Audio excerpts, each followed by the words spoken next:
magandang araw po sa iyo, sir. So, ito po, paggagawa po tayo ng button saw sa ating sewing machine. So, kailangan po natin tanggalin yung buong pressure foot. At ito po yung pressure foot para sa pang button saw. Ito po siya. Ayan. Diyan po natin iipitin yung mismong butonis natin. So, mga sizes naman po na butonis natin. 1, 2, 3, 4, 5. Okay, so maghanap po ako ng butonis para masukat natin. Ito po yung ating button saw holder or pressure foot para sa pang button saw. So tatanggalin po natin yan. Ayan po. Okay. Then ilalagay po natin dyan yung mismong butonis.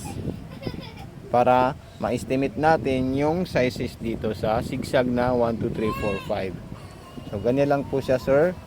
Okay. Ito po yung ating butonis. 4 po yung butas niya, sir. So ilalagay po natin siya. Okay.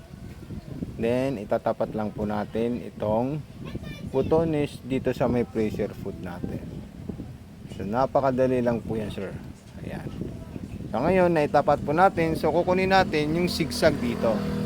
Pupunta po tayo sa number 3. Okay. So, ayan po siya. Okay. So, ayan po. Kita nyo po siya.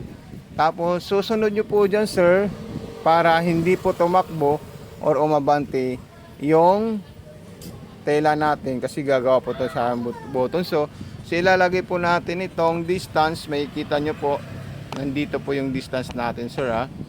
Ayan. Ito po yung distance na natin. Tapos sa diretso dito, mayroon po bilog dyan. May bilog po dito sa layer na to. Nandito po siya sa gilid. So ilalagay po natin siya ng 0. Tapos papaanda rin po natin siya para hindi po tumakbo yung buong unit natin kasi gagawa po tayo ng button saw. So ayan. So ito po yung button start niya at saka button stop ng ating sewing machine. So ayan. So hindi po yan tatakbo, sir. Kasi naka-button saw po tayo. Then dahil nga dalawa po yung ating ay 4 po yung butas niya. So ililipat po natin yan ulit. So ganun din po siya, sir. Kung ano man po yung ginawa ko sa umpisa, so yun din po yung ipapagawa nyo sa umpisa. Okay? So ayan po siya.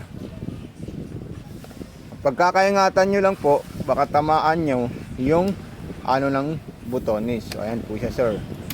So ayan. Okay. Then gaganito natin siya. At ito, tapos na po yung ginawa natin button saw. So ganyan lang po siya kadaling gamitin, sir. So ayan po siya. Maraming salamat po. Ayan, perfect na perfect po siya. Kung kayo po ay beginner, professional, gusto matuto gumawa ng button saw, so ito na po yung kailangan nyo. Maraming salamat and God bless. More power po, sir.